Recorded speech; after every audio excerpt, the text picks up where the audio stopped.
Hi, I'm E. Christopher Clark. Hi, from GeekForce5.com and hooray for Netflix. The most recent thing watched on Netflix, or not the most recent thing, but the most recent thing I want to talk about is Alice in Wonderland, the newer version with Johnny Depp as the Mad Hatter and a girl whose name I can't remember as Alice. And of course, Helena Bonham Carter, I believe, unless I'm getting her mixed up with someone else, as the Red Queen.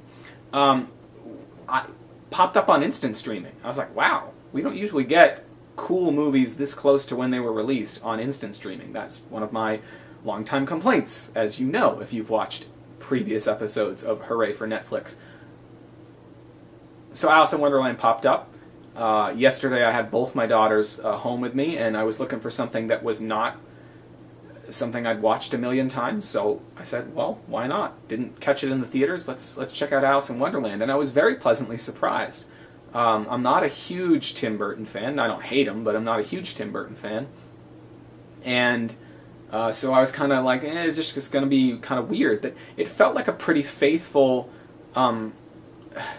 as he's had a hard time, I was going to say reimagining, and he's had a hard time classifying it too. It's not really a reimagining, it's not really a sequel. It's Alice in Wonderland. It's the characters. It's a new story about Alice in Wonderland that within it references the fact that Alice has been to Wonderland before, but not a specific version of the story that we've ever seen, although the character is dressed very similarly to the way that the character is dressed in Disney's Alice in Wonderland. Very, very similar look. Probably the studio brass had something to do with that, although maybe it was all Burton, I'm not sure. But I was pleasantly surprised by the film.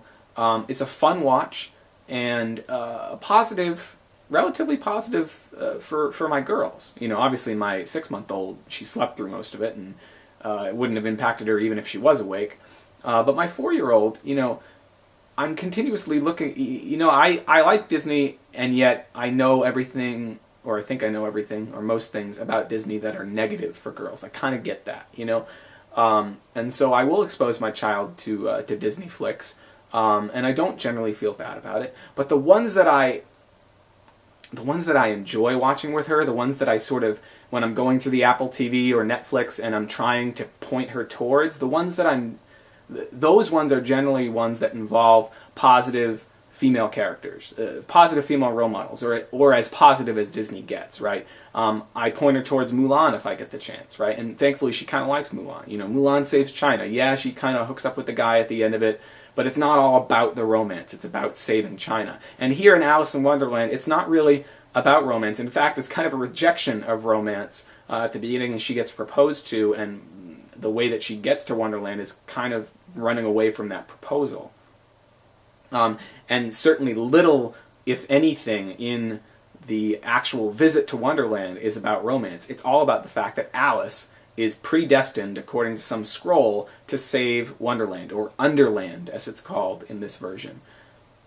So it seems pretty positive to me, and it's pretty exciting. It's weird. Criticisms are that it gets pretty conventional, and kind of a conventional hero versus villain in the last act, you know, battle scenes and CGI and blah, blah, blah. I don't care. It worked for me.